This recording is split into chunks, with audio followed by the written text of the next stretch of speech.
Thank you, Ruchi, for setting the stage. And it feels really privileged. Typically when we start this kind of discussion, we start adding up all the experiences. But I dare to, because if we add up all the experiences, maybe we'll go back to last time when COVID happened, maybe sometimes in French and also. And better than not to play with the data in a kind of the way we want, but let's try to understand what data analytics is, because over the 2 decades, similarly, the many people like me who are at the experience, we have seen that entire spectrum has changed, the technology has changed. So how we have emerged, what do we expect, and more importantly, what regulator expects from us.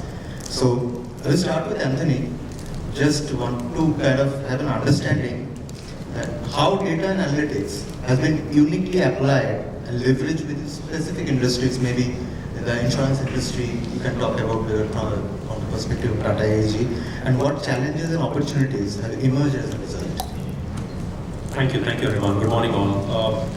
I think I can very safely say that insurance is one of the industries which I think would be the earliest adopter of analytics, because I think in insurance pretty much everything starts from pricing and building the product, and you need a lot of data. So I think if I go back, globally, if you go back 100 years, actuaries used to build, and we never used to call them actuaries, they would be statisticians back then, but they used to build these models to very accurately price, the product. So having said that, I think when I take an Indian perspective, I think in the last 10 years or so, most of the insurance organizations have focused predominantly on 2 to 3 models. One being, how do you ensure that you retain your business, right? Because in insurance, it's easier to hold your customers back once you have them onboarded. So, whether it's life insurance from a persistency model perspective, or in general insurance, we tend to call it renewal propensity. I think it's one of the areas where there's a lot of heavy investment in terms of building predictive models to understand which customers are likely to stay. Also, we bring in an angle of understanding, the profitability of that the customer brings in. So, which customers do we really put efforts behind, and which customers we don't really need to put in a lot of effort if they're not really profitable, and they might anyways, kind of renew by themselves. I think another area where the insurance industry today focuses on is the increasing risk of fraud, right? And I think this is pertinent to both. I think across the BFSI industry. In insurance, we obviously see a lot of prevalent practices in health insurance where a lot of fraudulent practices exist. So there are predictive models which help you really understand which cases, which claims to kind of really pick up and analyze, and which ones to really enable a straight-through processing, because I think the industry is really talking about building a great customer experience. So it's very important to obviously catch the fraud, but I think it's equally important that the right customers have a great experience in terms of a faster claim settlement. So achieving that delicate balance is something where I think data science gets used. There are a lot of other areas, but predominantly what I have seen across insurance, retaining the customer and ensuring your leakages and your pricing models. I think if I put these 3 models together, you pretty much cover 70 to 80% of the money on the table. Some of the advanced use cases that the insurance organizations are now trying to address is really moving from understanding the risk, which is what I think the industry did for the longest time. So if you have a car insurance, I would really want to go and understand what is the condition of the car. So essentially the risk would get evaluated. I think the industry is slowly, steadily moving to really understanding the customer, right? And could you price at a customer level? So for that to happen, you really have a huge role of data to play in terms of understanding behavior. So there is a lot of behavioral data, if I may call it. It's commonly called as telematics data, or your wearable data, but it's nothing but it's behavioral data. Maybe kind of understanding more about how your customer behaves. From a health insurance perspective, does a customer really maintain a healthy lifestyle? From a car insurance perspective, does the car gets driven very often? And if it gets driven, how is it driven, right? So can I come up with a driving trip score and a driver score, right? And if I put together, I get a behavioral score. Very initial days where insurance companies are kind of evaluating these models, but I think there is a challenge of really managing huge quantum of data to really give life to some of these models. And I think the maintenance of these models also become very expensive.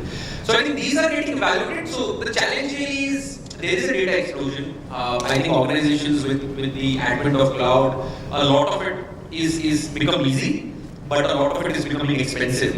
And I think my folks who are from at least the insurance industry know that there are a lot of theory of constraints that work, and we work on very strict and stringent budget, right? So that's really the challenge. Which use cases do we go after? Which is really yielding a lot of money for the organization. The CEO has very little patience for use cases where you're in an experimentation mode, and I feel that in the field that we are all in, experimentation is very important. So how do you kind of experiment and quickly scale is the challenge and opportunity. So that's my 2 cents in what's happening in insurance. If I may ask a follow-up question, that your experience is almost around 2 decades. So when you joined the industry and now you see the industry, how things have changed? So I think in insurance, I think a lot of from the analytics perspective. So Animal, I think a lot of it what's happening in insurance is largely evolved in the last 10 years, I would say, and more so in the last maybe 6 or 7 years, where companies have become more and more serious about operationalizing the model, embedding them in the processes, right? So I use the word digital intelligence. I think insurance organizations now today, with the advent of digital, are trying to take the digital intelligence up by making the data science processes invisible, right? And how you make them invisible is having them embedded into your processes where your decisions are more autonomous, right? Where it's built into the process. I think that's the quantum change as if I compare to what used to happen. I think largely the focus of data that used to be there continues to be there, because I think data is still a challenge fundamentally. It's a hugely intermediated industry. We don't talk to our customers. I think 80, 90, 95% of our customers come through either a banker channel or an agency channel or a broking channel. Our direct business is very little, which means we don't get a lot of opportunity to interact with the customers. When we onboard them, we do get a chance to interact with them when we service them, or either during the claims process. So I think that's what has changed. I think we are trying to embed and trying to make data science more embedded into our digital processes. That's, I think, the quantum change that I see, which I think is applicable to across all industries now. Thank you. So on this point, basically the insurance, we all understand it's a push product. So from the pull product, I would like to go to my friend Kunal, that from the home loan or loan lending perspective, how do you see? What are the challenges? What are the opportunities? As Anthony mentioned, that it is all intermediate, right? The data doesn't flow directly, right? It has gone through the change of hands, it has gone through the change of systems, right? And the sacrosancy of the data is very the very bedrock of any data-driven decision-making process, right? So if the data are facing some sort of breakdowns, or there are let's say quality-related issues, right, which later on prove to be a very hurdles or very bottlenecks that take a toll on your entire decision-making process. Okay? And somehow the industry has evolved to actually kind of admitting the problem, accepting it, and now working on it, so that the systems which are kind of implemented while onboarding, servicing, correcting, and parting the ways or terminating the relationship for that particular product with the customer, all is getting captured in a seamless manner, or they are trying to achieve it in that sense. And I think we will cover also, as he mentioned, that wearable device, telematic device. With the advent of deployable models and getting it deployed on the edge, where the data is getting generated from the sensors, right? And processing it then and there and taking the right decisions, or maybe a rule-driven decisions. That is actually helping the kind of delivering the services, delivering the decisions to the last mile at a very seamless way. So edge computing has helped on that aspect, and that's how the evolution of the entire financial industry has also been witnessing that. Maybe a health insurance sector, maybe a claims, whether to accept that claim, whether to sample that claim for a fraud, all of that is basis the sensors, all of that is basis the image recognitions. Many of the applications are there in terms of onboarding, assessing the customers' lifestyles, assessing the customer's income, the way he behaves, the kind of sentiments that he brings in when actual telecaller is speaking to a particular customer on a service related issue. What is the sentiment that is going on with that particular customer? The real time analytics that is going on. So this is the kind of canvas where we started somewhere, and it is a huge leap in terms of accepting, acting upon it, and excelling that journey in a very short time. So that's how I see it. Thank you, Kunal. And meanwhile, another Kunal, Mr. Kunal Sexaria has joined us. He is the head of analytics of Illuminating Payments Lab. So a warm welcome to him. So from here, I mean, we talked about the beginning of the analytics, like the data availability, but it always is kind of ring a bell when I joined the industry, and people used to quote a very famous quote, I think it was from Mark Twain, that there are three kinds of lies, damn lies, and statistics. So that brings the ethical application of statistics, ethical use of data. So now I'm getting it, I would go to Mr. Virendra, that how can organization and data analyst ensure responsible and ethical usage to prioritize ethical considerations and guidelines in the data analytics process? Sure. Good morning all. I'll just go back to last question one more time. So how industry has evolved, right? Earlier, underwriting process, whether it's on the loan side or on the insurance side, was very manual. Okay, the way nowadays it's very digital, and the way data is getting processed is way fast. Okay, so if I see across last 10-12 years back, okay, onboarding process was tedious, and then underwriting process was tedious. Data was captured in bits and pieces. Now everything is digital. The way it got into the system, like earlier it was SQL database, people are now using NoSQL databases. So a lot of things have evolved and changed. Earlier behavior used to change after 1 year, 1.5 years. People used to modify their model in 6 months, 8 months. Now it is a need where behavioral pattern can get changed, especially in personal loan business, in every 3-4 months.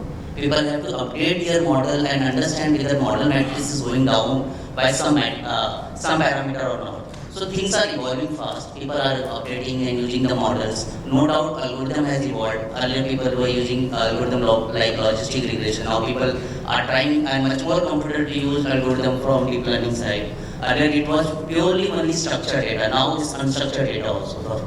For example, if I have got the KYC data, some voice sample of customer, can I get some kind of embeddings or some kind of cues from the data which can also help me in my structured data to give me additional lift? Either identifying the fraudulent side or identifying whether this customer is having a good lifetime value, okay, and then predicting that how I can give that customer better service so that it can provide me better value in the future. So that is on the last side. Now coming towards the ethical usage, and this is actually a very vast question, right? And a lot of things are going in the industry, specifically on the loan side or which is regulated by RBI. So I would say most important, how any company manages the consent of the customer. Okay, and if we are doing KYC, the consent of customer is very much important. How it is getting saved, how we are verifying the customer, the validation of each KYC is very important. So technology, which is like CKYC, DigiLocker, all those come in important play. The regulator has given very strict guideline about KYC. I think some news were also out for the KYC related stuff in the market in last 1 month or 1.5 months. So it's very much important that any data team who is handling and dealing with the ethical side of data, so all the KYC related information should be hashed and saved in some particular manner so that it cannot be compromised in future. Because the whole accountability is there with the customer. And we have to maintain that absolute transparency with the customer, what kind of data and how it is being saved, and when, up to what point it will be saved. Okay, so all those things are important about the data. Now coming towards using this data into your analytics and modeling. So some of the data always brings a biasness. So we need to understand like what biasness is, what data points are there. We have to evaluate our model. We have to pass only those variables which will not induce the biasness, because slowly we are approaching towards a very regulated environment. Each data points which we are storing and saving will have some or other value or repercussion in the future. So it's very much important whatever model is being built, and we are actually building the business over those models. So removing that biasness from the model is important. The data science team only should not think about the algo and the data and the data processing. They would also show what kind of variable can bring what kind of biasness. And that requires a lot of business understanding and market understanding rather than algorithm understanding. So this is on the more on the ethical side. The way data is getting processed and saved. Ideally, whatever the operation databases are there. Okay, in that, generally now a lot of advanced data like other things have come up. So data should be processed and saved in such a way. No PIA level information should be shared or should be there in the analytical framework, because those data points will be used for predicting the model. So the way it is getting saved, where it is getting saved, and how it is getting maintained, so that security should be on the up to the mark standard. So it's very much important to maintain that ethical standard, and companies should build a guideline according to that. Because and yearly auditing, maybe 6 monthly auditing of that thing should happen. If company follows that, because most of the company are now in growth path and they want to do a lot of things in that direction, but they generally fail to set up this guideline and timely reviewing, auditing the structure, schema, and the way data is getting saved and processed is very much important.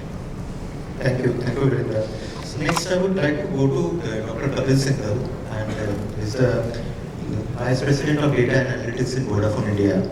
So on the telecom industry perspective, what are the critical role of data governance to ensure the quality of the data, the privacy that Virendra was touched upon, and the compliance? So if you can just enlighten us. Sure. So, see, I would like to touch it from the external as well as internal perspective over there.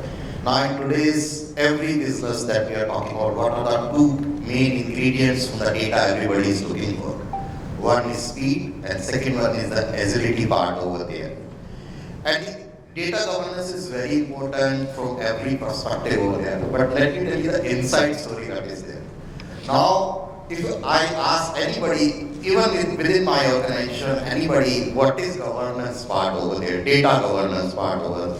This is a set of policies, procedures, rules, bureaucratic theories or the policies implemented to access the data in a secure manner. And believe me, people, development, anybody that who is dealing with the data, if you ask them, what is your key, I would say the hurdles in developing anything, they say this governance team is the key part over there. So they say that it is something which has been dropped from the top over there to stop your progress in terms of development and all.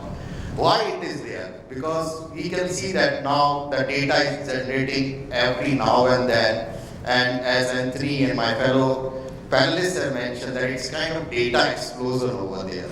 Earlier we were talking about governance, which is a kind of top-down approach over there, that certain rules has been created, you need to follow that. And that's the reason that we do have every kind of regulatory bodies and in every industry that we are having, and people are abide to follow that process. But yes, this data governance part that we are talking about within the organization, or to bring it into the real case over there, we need a shift into that complete paradigm over there. We are talking about that everything is automated, everything is there. First of all, if you talk about, even it's not from the past, today also if you see that data governance is considered as a kind of single size that will fit for all. Why it is a single size that will fit for all? Why it cannot be a kind of dynamic structure that would be there? I'll touch base few of the key points over there. I've seen that lots of automation is going on, everything is going on into that.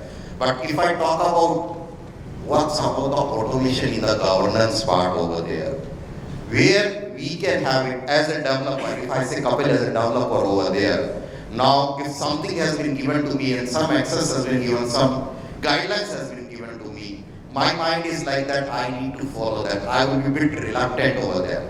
But yes, if that governance is through me only, that I need to have these kind of things that needs to be communicated from bottom up approach over there, then definitely I would say that the sense of responsibility with respect to governance, if it is there from bottom up approach, then definitely you can see that the complete structure, the complete paradigm, or the completeness of having this data governance followed will be automatically, or we can say that will be work in a very automated manner over that part. So these are the three, even if I'm from telco industry over there, and you can see that the data, the kind of data that gets generated, and we deal with the kind of every single click that anybody is doing in the mobile, it getting captured for every user's over there. And how to ensure that, as one of my panelists was speaking, that all the PIIs and all those things shouldn't be, I would say that we put anywhere into that, it shouldn't be flow even to the data part, any cycle that we are having it, whether we are talking about data stewards, admins, we are talking about custodian part of the data user, whosoever is, we are giving it as kind of access over there. But yes, it cannot be done. It cannot be done. Honestly speaking, it cannot be done without a kind of bottom-up approach that we would be having. In my industry, or we can say that in our world over there, we have set up these processes over there that we will be giving the regulatory requirements from the bottom-up approach over there. They should feel that there is a requirement over there, the data thing over there. So whether our thing is there that, so how it is possible? How did we do that part over there? First of all, there are 2-3 initiatives that we have taken into this, and I think that will be there into this industry in the upcoming days as well. First of all, as I mentioned, we didn't keep it as a kind of complete organization-wide data governance policy. Our data governance policy is flexible enough that it goes from different departments and it automatically takes care of the data whatever is there. Second thing is that if you see, we are talking about everybody is given a kind of option where they need to be innovative, where everybody needs to have a kind of innovation over there. But if you talk about data governance part over there, there is I would say that I didn't see much innovation over there. It's a kind of fixed, tailored, stitched kind of thing which has been given to everybody and everybody needs to follow. What we have given into this data governance part over there, we have given a part over there where there is innovation at the center. So that's one part over there. We cannot live without centralized approach over there. But there is an innovation at the periphery as well. So we moved from the centralized approach to the decentralized approach. We, in the sense, it is today we, and it is the kind of things that we are expecting that industry will follow, all the industry will follow, from that centralized approach to the decentralized approach as well. So it will, I will not say that it is a kind of totally decentralized approach, it will be the mix of both that will be coming up and will give a kind of real sense of data to outside world, each of my customers, to give them the full flexibility of and giving them the confidence of privacy, confidentiality to each of my client over there. But yes, how it start with the data governance kind of things, which is given to each of my team member over there. Now, one important thing that I would like to touch upon, what was the data? Everybody is talking about data. Earlier we was talking about data is a kind of table. Data is a kind of table and rows kind of structure that is. But now data is no more like that within internet to the organization. If you talk about data is definitely, we can say that rows and columns, what are the tables and all those things that we are. Other than this, right now, data is about dashboards that is getting generated. Data is about models over there. So it's not about that you restrict the data in a manner where people are not having a kind of liberty to exploit that in a good manner, exploitation in a good manner over there. But yes, thinking that, giving them the broader perspective from that particular angle and make them data literate. So the data governance will start from data literacy part and how In today's scenario, what people are struggling within the organization, they are struggling with respect to access of data. Second thing that they are struggling in about what we consider use of data, but actually what is the business benefit and all those things, people are not having that kind of, I am not giving generalizations. Yeah, so these are the points that I am having it with respect to that data governance that we are having it, and maybe my fellow panelists can further touch upon those points. So, check. Audible. So from here, I would like to just go to Deepa when we are talking about the compliance, mainly on the data side. So from the regulator perspective, especially from IRD and the insurance side, so any insights from you that what their expectations are and how you are abide by those regulatory compliance?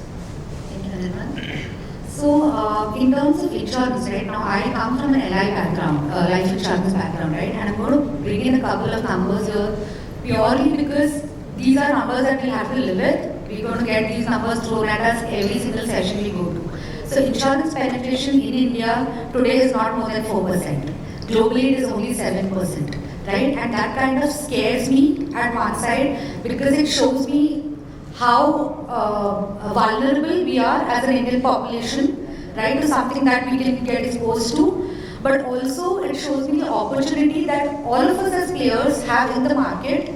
I don't see it as a commercial business opportunity, while that is there. Nobody's here to do charity. But it also shows me the opportunity that we have in terms of saving lives, enabling growth, covering education, finance, all of that down the line, right?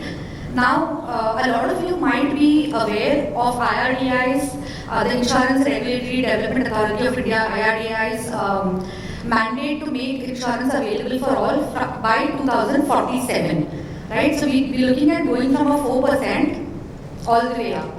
So what this tells me is there is a lot of data that's now going to flow in. We're going to have to scale up our data architectures, our data infrastructures, and the way we govern data. Now, we spoke about three things here. We spoke about data quality, we spoke about privacy, we spoke about compliance. I'm going to put a question out here to everybody. How many of us across industries, we'll leave probably the insurance side of it aside, how many of us across industries believe that there is still a good amount of work in our individual organizations to be done on data quality, that there is still some gap? Can I probably do a show of hands, please? Right? So a good amount of folks do still think that we have a good amount of work to be done on data quality. And unless and until we have that layer being perfectly great, our models are only going to be as good as the data that's down there, right? As a data fiduciary, somebody who collects data, we collect data from customers through proposal forms, offline, online, both of it. We have eKYC records that come in. We have medical documents that come in for underwriting. Now at each point of the step, this is the input source of data that we're talking about, right? So when I talk about quality, privacy, compliance, I want all of you to probably visualize a 3x3 matrix. Let's put quality, privacy, compliance up there, and then we have an input, that's the data collected at source. We've got the inherent transformations that happen throughout the journey, right? It could be a policy, it could be a telecom phone number that we're talking about, and it could be eventually the data that goes out back to the customer, right? This could be, in my industry, it could be a policy document that goes out, it could be a payout information. Now at each of these points of interaction, we talk about input, we talk about intermediate transformations, and we talk about the output going out. At each of these points, we have to ensure that data quality is at its prime. Now I know that a lot of us here are striving towards bringing quality in place by putting in a lot of rules, right? I'm going to request one more time out of everybody there who raised their hands in terms of data quality still needing some work. How many of us actually think that we are working to put data quality rules in place? A smaller number, but yes, we are doing that, right? But I'll tell you, even smaller number would be the number of folks, while we put in data quality rules in place, it helps us show the good data that's there, but it does not do a feedback loop back to the source on the data correction for the ones that came in bad. So let's say if I were to collect data today from a customer, we've got 4 numbers in there. I've got bank account numbers with wrong IFSC codes in there. And for a customer who's going to be, we're going to have to do a payout tomorrow, let's say a survival benefit or a maturity payout that needs to go out. If the IFSC code is incorrect, there's no way the customer is going to get payout. Right? So how many of us, it's important that the feedback loop gets closed. While we put our data quality controls in place, it's also important that quality gets maintained, because the feedback loop gets closed, the collector at the source knows that there is still information, that there's still a gap that needs to be closed. So that's in terms of the collection. Now in terms of privacy, when we look at it, a lot of the initial processes that used to be in play used to do email-driven approvals. We still look to our CISOs to give me email approvals, right? Can this particular person needs access to all of this data for a particular channel? It could be PII information. Let's go to the CISO, get the approvals. While email continues to be a larger player, I think it's very important that most of us move towards a workflow-driven approach, and some of us would already have it, but it's important that we enforce it and we have it in all stages. Wherever there's information that needs to be opened up, it's important that it is all authority-driven, it's access-driven, it's role-driven. It completely has to be on a need-to-know basis, especially with the fact that we want to go up from a 4% to much higher. The level of data threat that could be there starts increasing. The risk of data threat starts increasing. So it's important that in terms of privacy, we make it completely role-based, we make it workflow-driven, so that at every step of the way there's also logging in terms of how the data access has been given out. And coming back to IRD, right? So things like, I'll just use an example from the industry. If today we talk about something like an Insurance Information Bureau of India, the IIB, every insurance player today sends out a set of information to the IIB, and eventually the IIB becomes the central holder of all of that information to be accessed by the individual players again. Because tomorrow if I have to issue an insurance policy to somebody, I would want to know what is the IIB score of that individual. Which means that if I want good quality, I also have to ensure that I give good quality out. Right? So these are some of the things that I think it's important in terms of data, in terms of privacy, that we ensure good quality, we ensure also that a need-to-know approach is followed. And in terms of compliance, there's a lot of rules that are coming, especially if you look at the DPDP Act which is coming in. IRD is enforcing all of us to get on board with it, right? And it's important because we collect a lot of information. We have to make sure we're using it for the right purposes. We have the right consent from the data, the subjects in hand. And also that once the usage is done, we ensure, archive, delete, get rid of that information once the data usage is done. So in terms of compliance, again, there are things like, for example, an unclaimed amount. I'll go back to the example of payout. If I'm not able to contact the customer, there's no way that payout is going to go out. Let's say my customer is working with an agent who has left the organization. At some point of time, that customer is going to become an orphan customer. It's important that the engagement of the organization with the customer continues, because that helps us build data quality in case of some changes of address, some changes of nominee, any kind of changes that happen, so that the customer experience improves. Because tomorrow, if God forbid there were to be a claim that happens, we want to make sure that the customer experience is also up to date, right? So these are the things where at every point of time it is important that we keep all of these parameters in mind when designing any kind of systems. And one thing with respect to privacy, quality and compliance that I would request all of us, because I think as data heads, as data analytics professionals, I do see in my teams, especially the mid-management folks or the lower developers, we would want them to please understand the business, understand the entities that they're dealing with, and not purely stick to only the technical aspects of data. Until and unless we do that, we do not get all of this together. Thank you, Deepa. So I just want to quickly touch upon from Kunal, that from the lending side, the RBI related, what are the things we can quickly touch upon. Also, I need to be kind of regulated by this clock over here as well. So quickly, maybe I mean. So right now we are not into lending. So though we are a payments bank, but we are different. So we have. I understand, but from the lending side, as you were representing, if you can generally help the audience, or if you're comfortable, otherwise it's fine. Yeah, so you got exactly the question on the lending side. So the lending side governance, as Deepa touched upon from the insurance side. So what are the kind of maybe the compliance or privacy related rules that you need to abide by, or the people in the or the organization in the lending industry they need to kind of be concerned about? Something that if you want to touch upon. Actually, I haven't worked much in the lending side, so maybe not the right person to touch on Okay, that. no issues, no issues.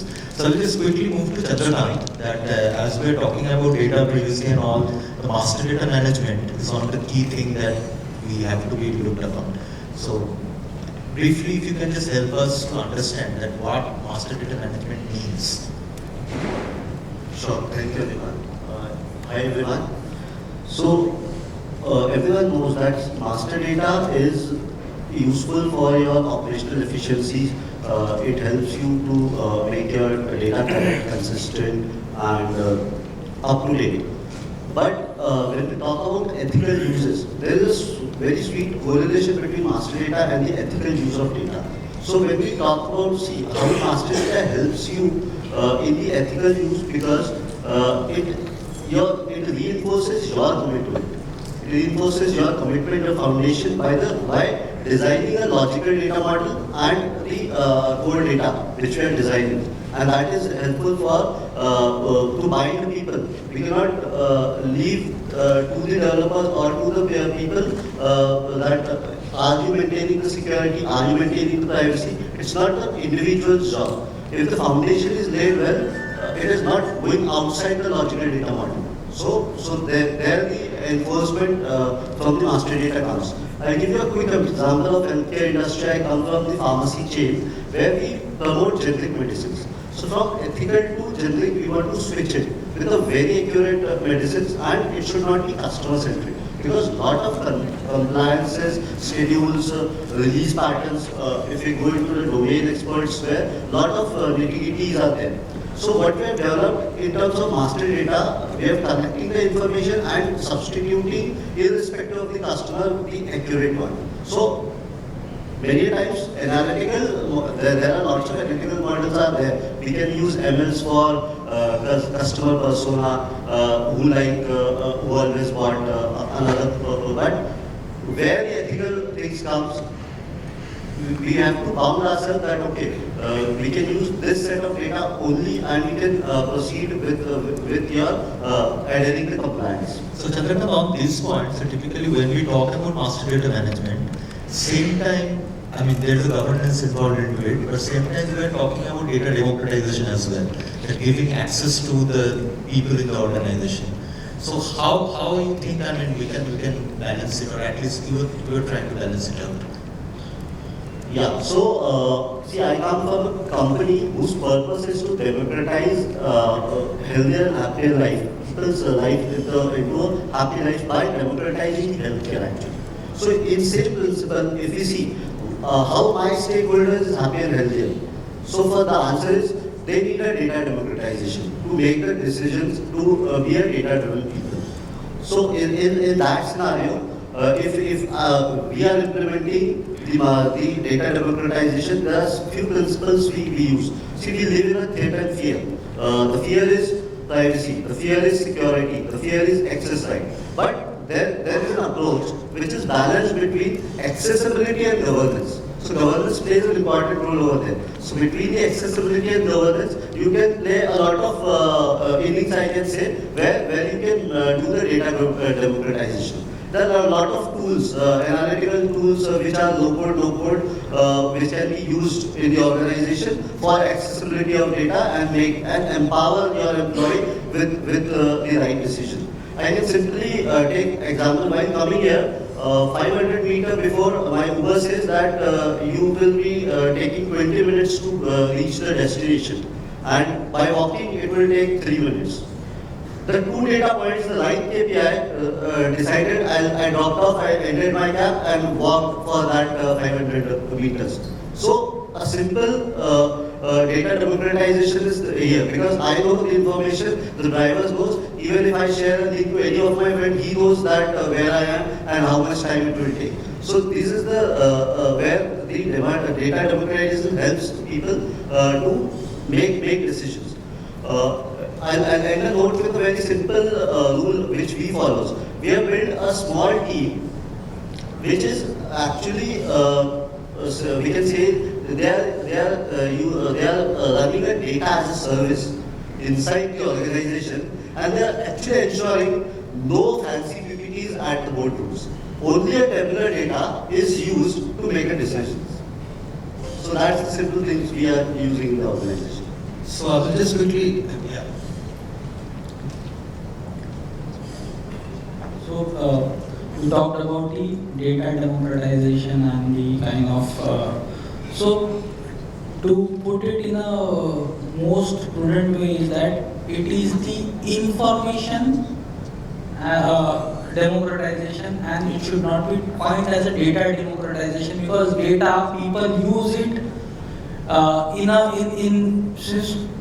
as Anirban said in a very opening comment, that data can be taken to its own tune. The way we want, we can tweak it. So the interpretation of that data is very, very important and critical thing. Okay. So when we are making a decision, if the implications of that decisions should be well aware or should be well thought through, and that is the reason the information democratization should be promoted rather than only the data democratization, because the judicious call that which we take, being having said that, we try to analyze as many simulations to assess the impact of the decisions which are being taken through using that data, because many a times, as we see, many of people raise their hands that there are certain data quality related issues. The data is maintained in a fragmented manner, so you might have a data biases even if the data is democratized. So if you get only partial view of the cube, you will not be able to see, because if you see at a cube, only 3 sides of cubes are visible. The rest of the 3 sides are invisible. So whenever we take any decision with respect to data being democratized and accessible to at every last point of the individual in the organization, it should be data literacy, it should be information literacy, and how to use that data and what are the nuances when you are democratizing that data. These are the set of challenges that comes along with. So this is the only point would which just I wanted to my add. views from Anthony. I mean, we are already talking about some benefits and challenges. What are the challenges that, or the benefits that you feel of data democratization? No, I think Kunal and Chandrakant have answered most of it. I think it's a very fancy word that is used, but at the end of it, you build certain capabilities within an organization for business benefit. And when we use the word data democratization, essentially the right person in your organization should have the right data in the right format, right manner, which I think Kunal spoke about, right? Interpretation, right? I mean, do I really give him data, or do I give him an insight so that he takes decision?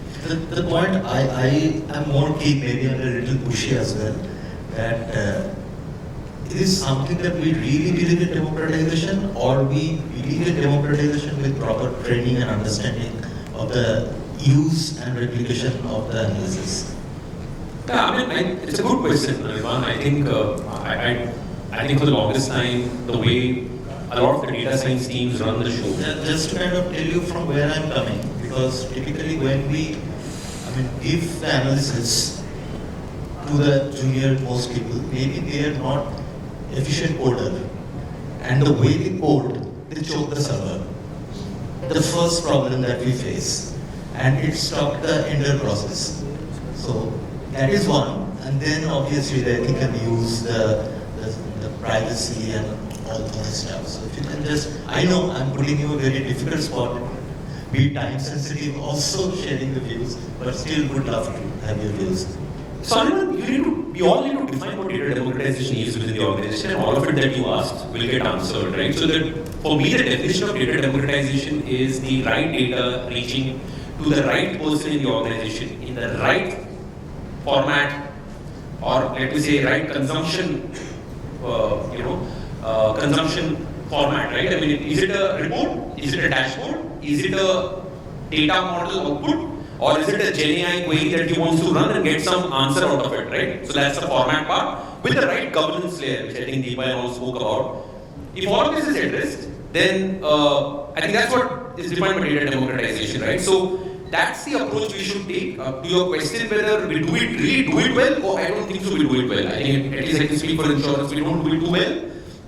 But and also there is not one silver bullet which solves the problem of data democratization. You might need a report, you might need a dashboard, you might need an analytical model, you might need a GenAI query that a business user can go and fire on a data mart and get the answer that he wants. And you will have to use all of this judiciously because the right person needs to have the right tools, right? And that's where true democratization happens. If within an organization, if the right person gets the data in the right format to take the right decision, the organization benefit.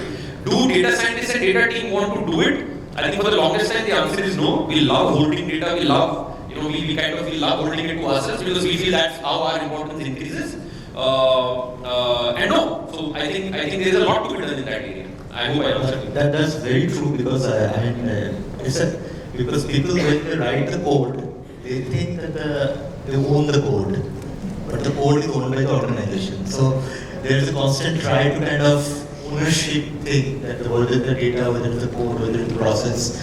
So Virendra, don't blame me that I'm coming to you with the real-time analysis of the data because as you rightly mentioned, people try to write the code in such a way that they can own that code because it's a deliberate attempt to write it in that.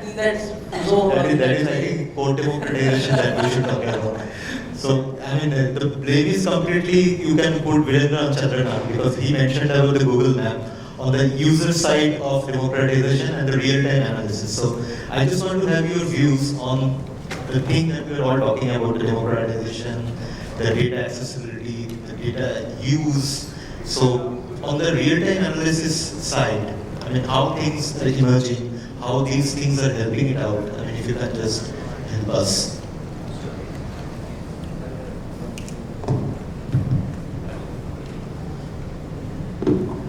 Okay, so on data democratization side, I will just want to give you a thought. Not everyone are capable for data interpretation. I will just want to understand on the data has been democratized.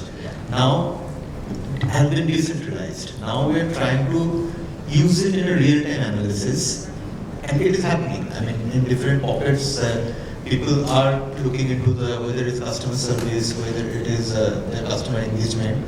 The real-time analysis is constantly happening, and that's the space people are slowly getting into the generative AI LLM space. Sure. So how your views on that side? So for real-time analysis, people must think like it comes with heavy cost. Okay. So if you have to do real-time analysis, so a lot of to and fro of data will happen. Suppose we are a digital app and lot of information is getting captured and lot of models are getting run, lot of rules are getting run. For that, you need to have something very strong server to save this data, process this data, and then eventually you have to create that microservice-based architecture which will give you right information on your mobile app for anything. So for example, I am processing the loan. So all the data is going to my server and then it is getting processed and then we are applying the model and then we are saying go, no go, maybe some kind of pricing, all those things happens. In this way, what happens, this process gets choked off when person don't have internet or your API may be responding little late, so the customer experience get deteriorated. So lots of issues are there, and you cannot bring all the data to your server. That's also a problem. So now a lot of different approaches are coming out. So one of the approach is edge computing. So what edge computing means, I as a company can utilize, because now everyone have a significant good mobile and each mobile has some kind of processing power. So what if I try to not to take your data and just do the simple computation on your mobile itself and show you the result basis the need.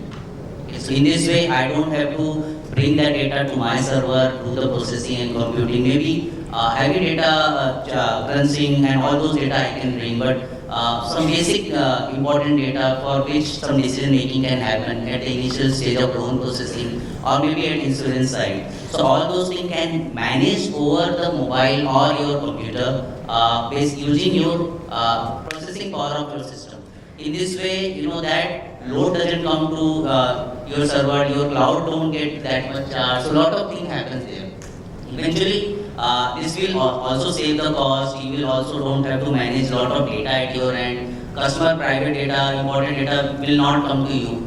It will only be used at the mobile app and the processing will happen. So for the real-time analysis, this will also help you because customer can be at the lower internet area or maybe a customer will be accessing the app, maybe your server are down or maybe your API is not responding well. So a lot of problem gets solved, but it has a different part also. For example, you have deployed the app, but person is using your app on a low configuration mobile. So then what happened? Your processes, the system will not run much. So you have to make sure that whatever person is deploying for the sake of real-time analytics, the optimum usage of processor and your target segment should be identified. If your target segment is a blue collar worker, so then you cannot use lot of edge computing based thing. If your target segment are the person who is white collar or a businessman, then they will be having a good mobile or a good system where you can deploy some of these things. This also comes with another part, right? If suppose you have embedded your analytical model or embedded your rule-based system in mobile app, then your mobile app size will also increase. That means that when person will try to download your app, your app will get downloaded in more time compared to your computer side. So it comes with a lot of trade-off. So balancing this is very much important. So in this way, one of these things can happen. Another thing which come on the real-time analytics, you don't need lot of data from the customer. So you try to enrich the data from other alternate sources so that you can better underwrite or better assess the customer for the creditworthiness or for loan pricing.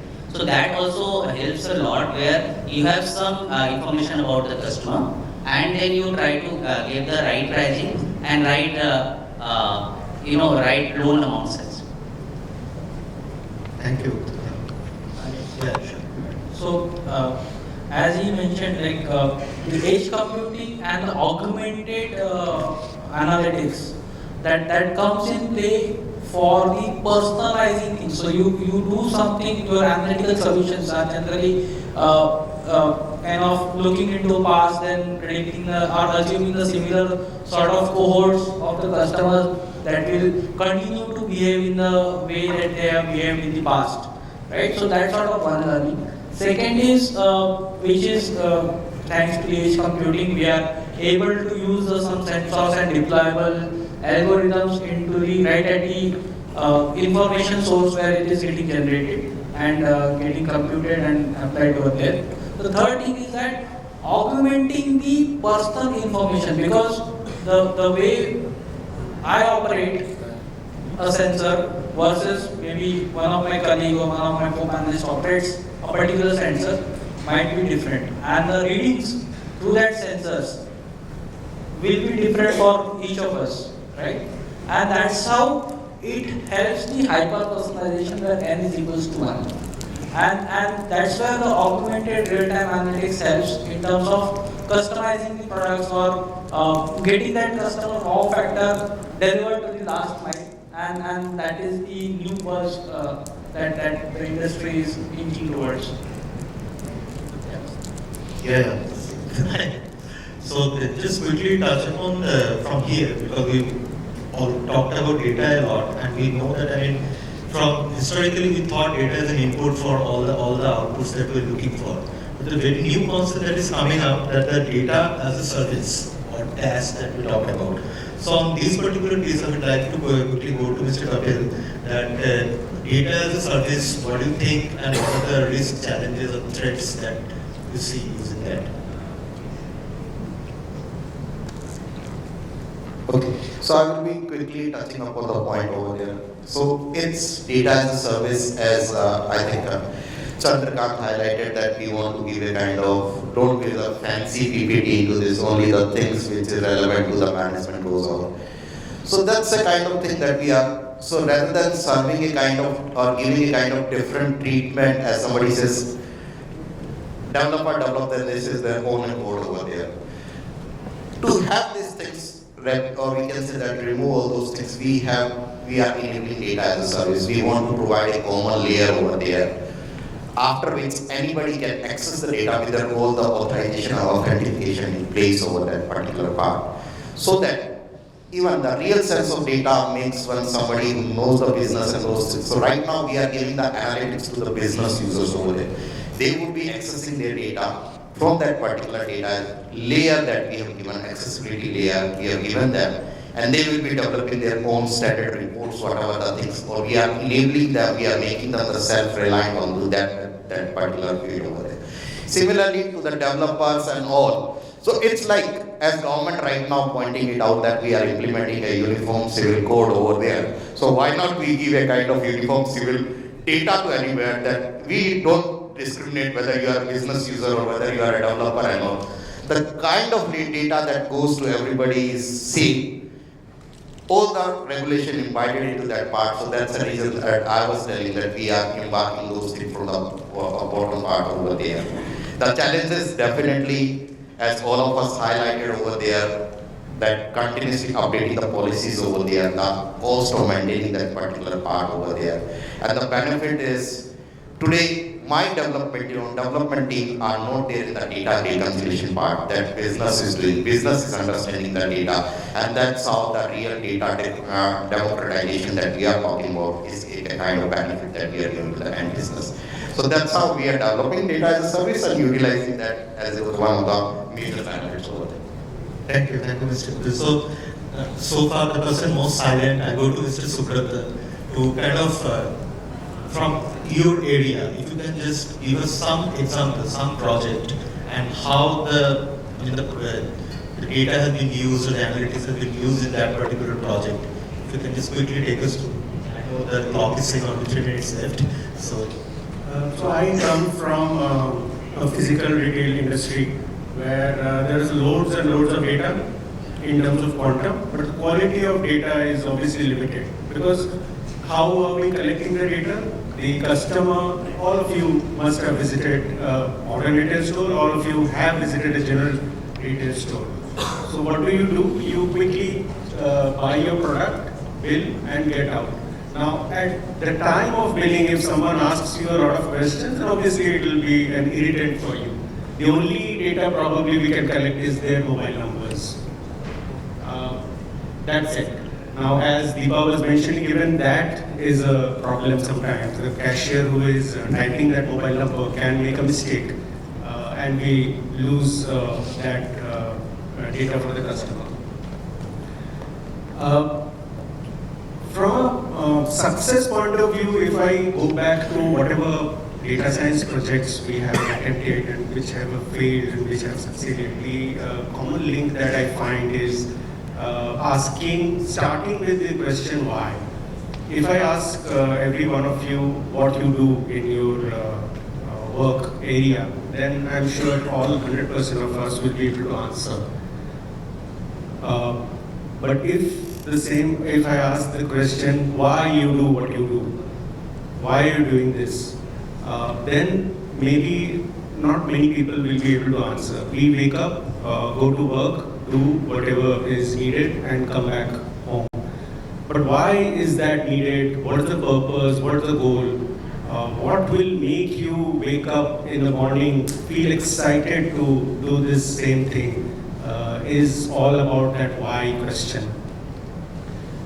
If we are able to tell that particular cashier that look, if you are not able to type the mobile numbers correctly, then this is the overall problem, that this is the opportunity loss that the company will go through. No one will probably be able to go and tell that to the cashier. But if someone does, then I'm sure the cashier will be ensuring that each and every mobile number is properly captured. That's just one slight example. Multiple examples are such. And the common thing is the same question, why, rather than what.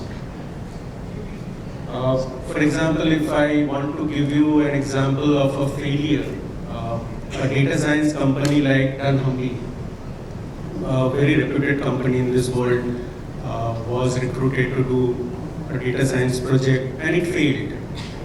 It failed because the business teams were never understanding why they were supposed to link up with the Dunhamby team.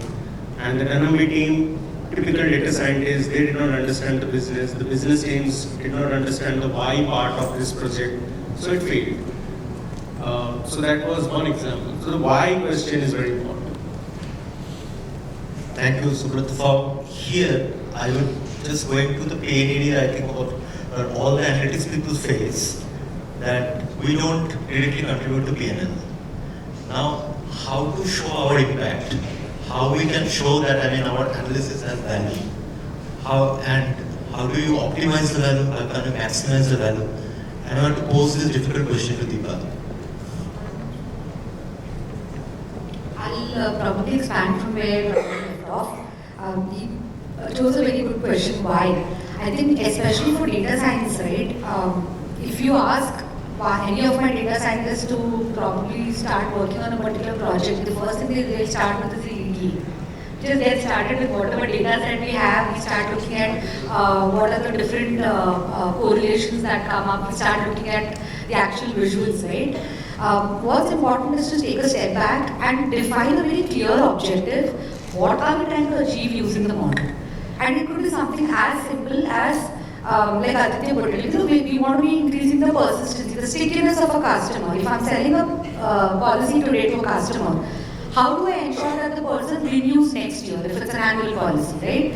And even something like defining something like a persistency increase of maybe even a 3%. And I know 3% is a very small number, but that's the reality where we are today. Taking something from an 85 to 88% itself is a huge jump, right? So if we were to look at the opportunity cost of the model, let's say we look at a customer who's got a very low probability of renewal, but the value of renewal is higher. I wouldn't say low probability, let's say it's an average probability of renewal, but the value of renewal is higher. Versus somebody's got a higher probability, but then the value of renewal is pretty low. I would want the efforts to be engaged towards the person who's probably have a medium probability of renewal, put in the efforts there, get the renewal value goes higher. So it's important that we understand the objective first, we put a number to it. What is it that we're trying to achieve? What's the cost benefit analysis there, and then define a roadmap to it. Because until and unless we do that, whatever EDA we do, it's all going to be staying within the data platform, and for the data scientists to be able to validate their own work, their own efforts that they're doing. That's going to be difficult unless we have it jointly driven by the business. Right? So I was reading a very interesting matrix on LinkedIn where we spoke about there used to be data analysts, there used to be business analysts. Now we've got data scientists. I think the next thing that's coming up is the business scientists, and it's going to be a joint venture between the business and the data scientists. Otherwise, they're all going to be working in silos and they're not going to see successes. So on this note, basically, I just want to change the side of the table, because the question to you was how analysts should defend. Now I would like to go to that how organizations should plan to use the data science and analytics and bake in their ROI. Yeah. So I think this is my area of expertise. I think the earlier question, you mixed up the two Kunals. So I think he comes from the lending side, so probably it was for you. But yeah, still never mind. So yeah, so when it comes to how do organizations go about planning their analytics initiatives, so I've worked in diverse industries. So right now the most recent one is the payments bank. Prior to this, I worked with analytics boutique consulting companies where it was on the DTH side, telecom, and insurance as well. Across all these initiatives, I've seen one thing in common. How do you go about planning this as a success? So I think so there are 4 layers which actually go to make this as ROI positive initiative at every organization. So the first one is all these initiatives need to have the levers clearly defined for the ROI. And those levers are defined, of course, from top down. It comes from the CEO to the analytics lead that, hey, we are looking at increasing cross-sell or upsell, or it could be customer churn. So once those levers are known, then at the next level comes in the business functions, who handles their respective areas. So you also need to work with them so that the KPIs are clearly defined. I'll just give you an example. So a lot of these data scientists, they like to build these fraud models. When it comes to managing risk for banks or insurance or many other verticals in the FSI. So what happens is when these data scientists build these models, sometimes these models have an accuracy of 90%. So is that a business goal being achieved? Maybe not. So let's say there is a fraud detection model which is built by a data scientist. It is able to identify 90% of the frauds correctly. Okay, now from a data scientist perspective, it would give a high to him that, hey, I've clocked 90%. Isn't that amazing? But when you go to and speak to the risk head, you would say, hey, you've done that, but probably guys who are not fraudulent, even now they are being tagged as fraud in that process. So that's called a false positive. So at payments bank, at Fido, we have that as a big challenge where a lot of our merchants are operating pan-India, and in that process, some of them end up doing customer frauds as well. So, but in our case, even if let's say there are 5 to 10% false positives, the cost is humongous because it's like we'll be shutting down a good merchant's business, who's been already doing that because it involves blocking that merchant's ID. So hence, again, you need to discuss with the business stakeholder that, if it's a risk-related project, then this is the ratio of true positives to false positives that we are looking at. So that is clearly defined, and then the business team agrees that hey, we've delivered on that objective. So that's where the planning, the brainstorming with these business teams become important. And at the 3rd and 4th level, this is more at an operational level. My favorite mantra all these years. So there is a very classic way to measure ROI from all these initiatives. It's called test and control. It came from the pharma industry, and some analytics leads or teams do practice it. Some do not.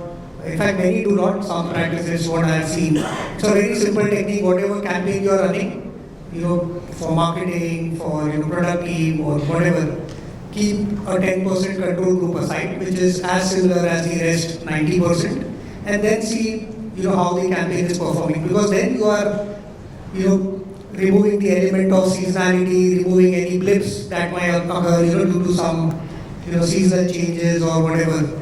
So that is one way to measure it right. And lastly, I mean, even if it's let's say insights that are being published to stakeholders in form of visualization dashboards, then ensure that those are consumed, because a lot of times analytics teams define success criteria as, hey, I have made 150 or 200 dashboards that are live on SaaS or Tableau, whatever.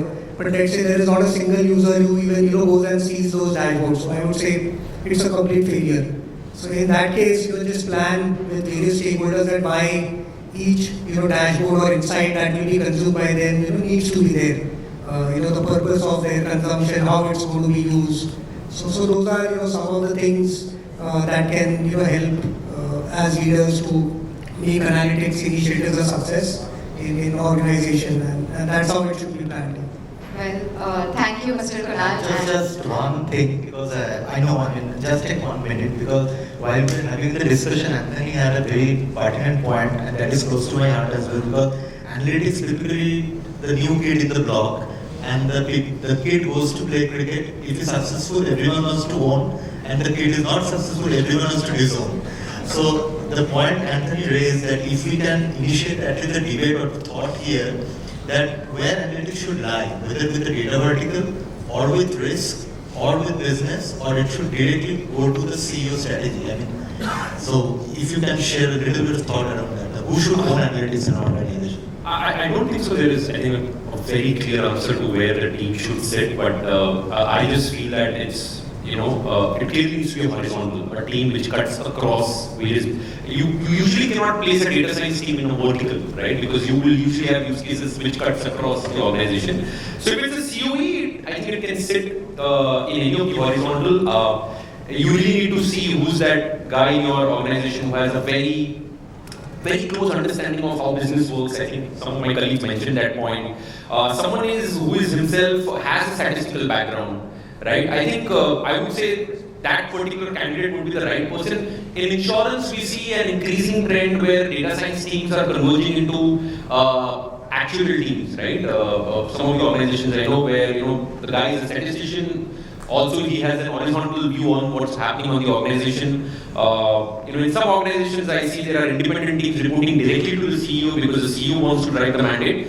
But I think all said and done, what's important is what I think some of my colleagues said, where if the tech team, the data science team, and business teams don't come together, I think none of these projects would really succeed. So that's my 2 cents on it. She's getting very restless. Thank you. And thanks, Ruchi. I tried to snatch your mic so that we can continue the discussion. But thank you for being patient, and thanks to the esteemed panel for having the discussion. We planned for Q&A, but the time, we are already 10 minutes, 11 minutes over. They will be available. Please feel free to get in touch with them for much more insights. And if you have any, but my thanks to all of you, to Ruchi for being patient.